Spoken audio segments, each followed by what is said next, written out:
Today we handle a problem in integral calculus which can potentially be done in one of two ways, but we also are going to learn about a very specific pattern when we do integration of trigonometric functions. This is a very common pattern that comes up, and students should practice this a lot because it's a very commonly asked question too. So evaluate integral 0 to pi by 2 square root of tan x plus 1 by square root of tan x dx. These are the four options given. So what we quickly do is, so one of the two ways to do it is, hey, I can write this as integral square root of tan x dx plus integral 1 by square root of tan x dx. We separate it out and we can handle it, and 1 by square root of tan x can be written as square root of cot x, and maybe you can expand it from there. That is definitely one way to approach it. Definitely that is doable.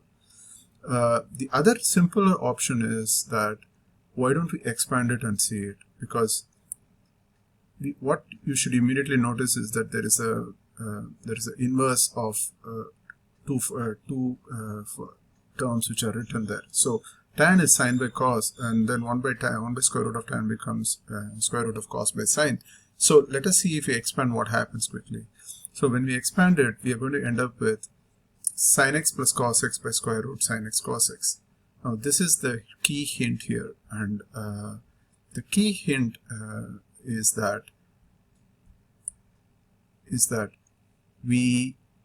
whenever you see sin x plus cos x or sin x minus cos x, if you can get it into the numerator of an integral, that means that you can pretty much substitute anything else and get it into a simpler form.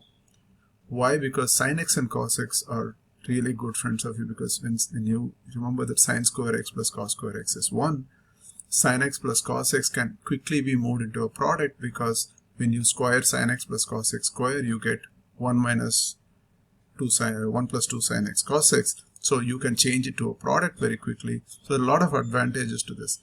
So the first thing is that remember that differentiation of sine is cos and cos is minus sine. So when you see sin x plus cos x at the top, that means that you will start from sin x minus cos x as t, and now you differentiate and you'll get cos x plus sin x dx.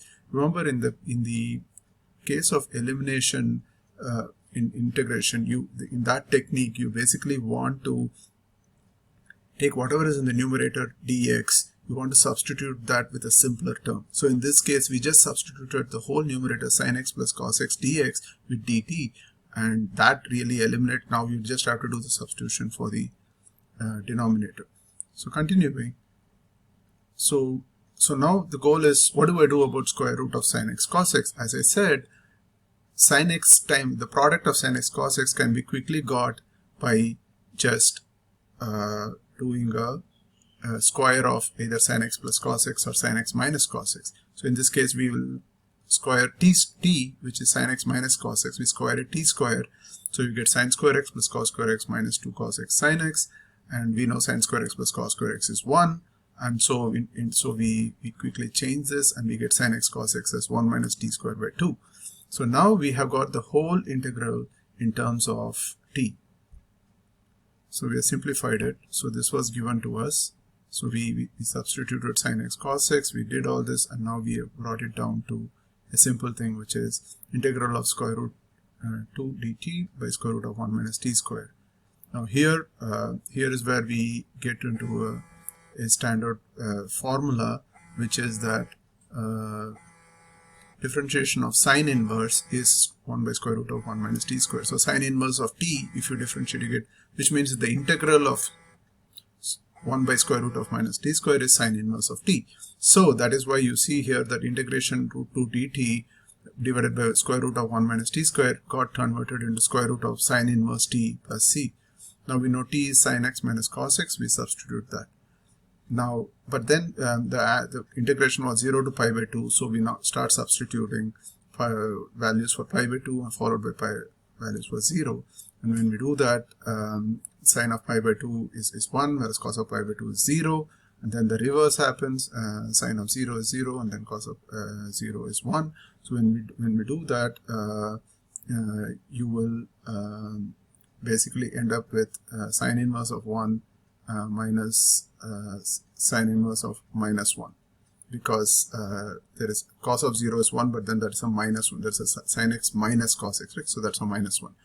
Then you do a typical thing, which is sine inverse of 1 is pi by 2, sine inverse of minus 1 is minus pi by 2, but so that becomes, there's a minus outside, so that translates into a plus, and hence the answer is pi root 2, and that's one of the given options, which is option C. So the key here is to remember that two things, which is that when you see cos plus sine or cos minus sine or sine minus cos in the numerator of an integration, you immediately apply that. You can take the reverse. So if you see sine plus cos, you put your substitution t as sine minus cos, and if you see sine minus cos there, you try to put sine plus cos and then try to substitute. And the second thing is to remember the differentiation of sine inverse is 1 by square root of 1 minus t square, so which means the integral of 1 by square root of 1 minus t square is sine inverse of t.